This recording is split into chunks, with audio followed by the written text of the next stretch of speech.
You're not broke because coffee costs too much. You're broke because your money has learned a habit, and that habit is working against you every single day. Look, the scary part isn't that you're spending money, it's that you're spending your future without noticing. Most people think poverty arrives like a truck. It doesn't. It arrives like a slow leak. One small decision, then another, Until one morning you wake up 10 years older asking, where did it all go? That's the real threat. Not one expensive purchase. 1,000 tiny ones that never felt dangerous. Honestly, money isn't just math. It's emotion wearing a price tag. Think about it. After a terrible day, what do people do? They order food, buy something online, upgrade something that wasn't broken, not because they need it, because they're tired. Companies know this. That's why every app screams, buy now. Limited offer. Only 3 left. They're not selling products. They're renting space inside your emotions. Then payday comes. For one glorious afternoon you feel rich. Then the bills arrive like hungry pigeons. Rent, transport, data, subscriptions you forgot existed. Suddenly your account is back on life support. Let's be real. Many people don't spend because they're irresponsible. They spend because life is expensive, and because buying something feels like progress, even when it isn't. That's the trap. Motion feels like progress. Spending feels like living, but neither automatically builds freedom.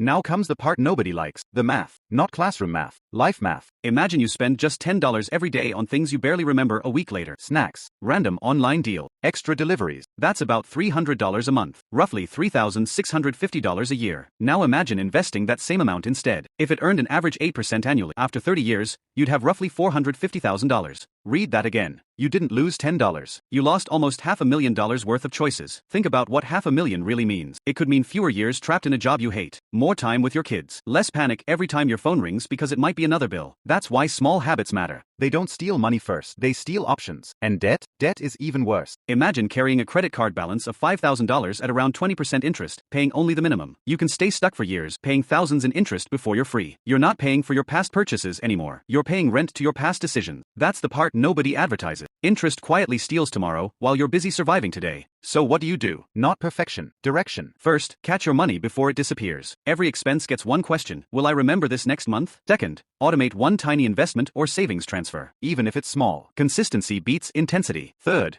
create a 24-hour rule. Want it today? Wait until tomorrow. Most cravings expire overnight. Fourth, raise your income when possible, but don't let your lifestyle race ahead every time your paycheck grows. Every raise shouldn't become a bigger bill. It should become a bigger future. Finally, stop trying to look rich. Looking rich is expensive. Becoming rich is usually boring. And boring works. Look, if saving money feels hard, you're not imagining things. Housing costs more. Food costs more. Life asks a lot from ordinary people. This isn't about guilt. It's about awareness, because guilt freezes people. Awareness changes them. Freedom rarely arrives with fireworks. Most of the time it arrives through quiet decisions nobody applauds. One less impulse purchase. One automatic investment. One debt paid down. One better decision repeated until it becomes part of who you are. Think about it. You're not trying to become a spreadsheet robot. You're trying to buy back your mornings, your weekends, your choices, your peace of mind. Money is just a tool. Time is the prize. Never confuse the two.